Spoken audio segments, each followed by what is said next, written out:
right, I'm going to tell you my Treager story. I went out one day to go buy a Treager, and I want a Treager. There's things that are awesome, but they're expensive. I mean, think about it.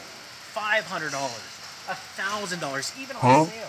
$1,000, $100 off to $8.99. I just couldn't do it. So I went out in search of how to buy a Treager, and the funniest thing happened right after I bought a Treager, and I'm going to tell you about that in this video, okay? So without further ado, here we go.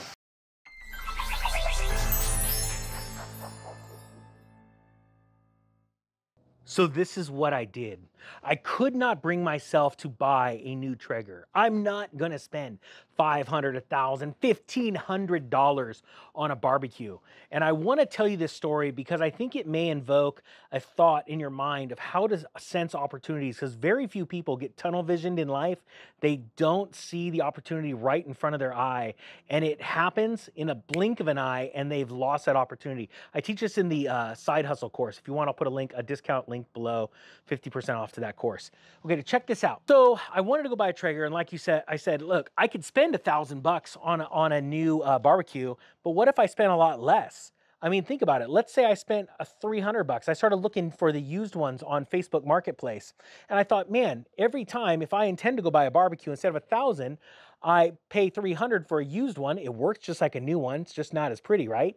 But I've literally put $700 in my pocket, and that's how I look at things. Then I have $700 more, the difference between a new one and a used one, to go out and flip it and make more money or go buy other stuff.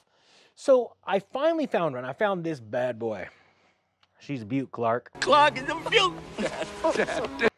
And I went and I purchased it. Now, I went and bought it. I drove an hour to go get it, and I literally paid $200 for it. And I loved it. Instead of spending $500 or $1,000, I spent $200, literally putting money or keeping money in my pocket. Well, this is where it gets interesting. This was missing the little reservoir on the side, you know, that little bucket, and it didn't have a cover, but it came, it worked well, and I picked it up. I put it in my truck and I strapped it down. I literally had driven about a block and a half, went around a corner, and I noticed that the straps weren't tight enough. It had gotten a little slack. It shifted in transit. So I pulled over on the side of the road in a neighborhood, tract home development, and I started strapping it up. A gentleman walks out, the homeowner, and I thought maybe he was going to get ticked off with me because I was pulled over in front of his house. He wanted to see what was going on, probably checked his Ring doorbell. He's like, "Who's this dude out here?" And he goes, "Hey, nice barbecue." I'm like, "Thanks, I just bought it." So he knew I just bought this thing, right? It's not like I was selling it or moving. And he goes, "Do you want another one?" Now it sounds funny, and stop right there and think about this. How many people in their life would, first off, offer that to someone that just bought a barbecue? That's out of the ordinary. But on top of that, how many people that go and buy something, they went and bought something, they've already got it, and I've seen this before. Sorry, I already have one. And they just shut their mind out to a ton of possibilities down the road. Now, mind you, I just paid $200 for this one. And rather than saying, well, what do you, how much do you want? Or no, thank you, I've already got one. Can't you see I just bought it, being rude to the guy.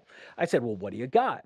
And you ask them a question and let them lead you down the primrose path of the deal. So he goes, well, let's be on back. Let's go take a look. And so I walked down the back, and there was another barbecue. Now, when I said I bought this one, it's not the whole story. I had actually bought, I did buy this one, but this is where it gets really interesting. The other one that he was selling wasn't in as clean of condition as this one. I know, you're like thinking, Ninja, that thing's a rust bucket. But it cooks steaks perfectly. And I can still fit a turkey in this bad boy. So it does the job, right? But the other one did have a little bit more visible wear, a little bit of rust down in the underbelly, and some other things. But it did have a couple things that I wanted. It had a cover it came with, and it came with a nifty little bucket that goes back there. All right, so my point being is it had more stuff. And I went, man, this is really cool. I said, how much do you want for it? I didn't want to offer him anything. I wanted to ask how much he wanted. He goes, well, what are you willing to pay? And I said, well, considering that I just got another one, I don't know. And I let that little silent pause go. And that pause puts him in a position like, I just spoke, so now it's his turn. He goes, what about $100? Now, I had just bought this one for $200. And I went, that's 50% off.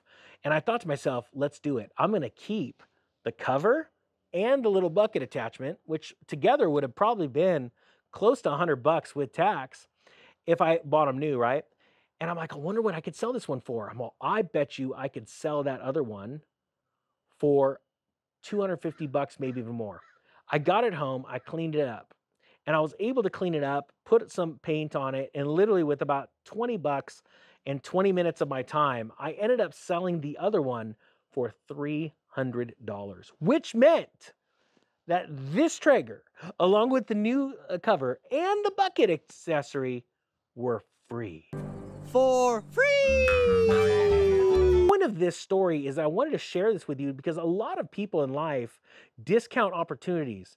One opportunity that passes you by all the time is when you're looking for something, you are literally becoming, it sounds funny, a subject matter expert. I mean, when I go out, and let me know down below, when I go to buy a car, a barbecue, or anything, I'm searching all the websites, I'm searching all of the used ads, and I pretty much have, after a couple of days of work and looking at something, trying to save me a few $100, because every time I save a few $100, it's like I earned a few $100. That money is still in my pocket.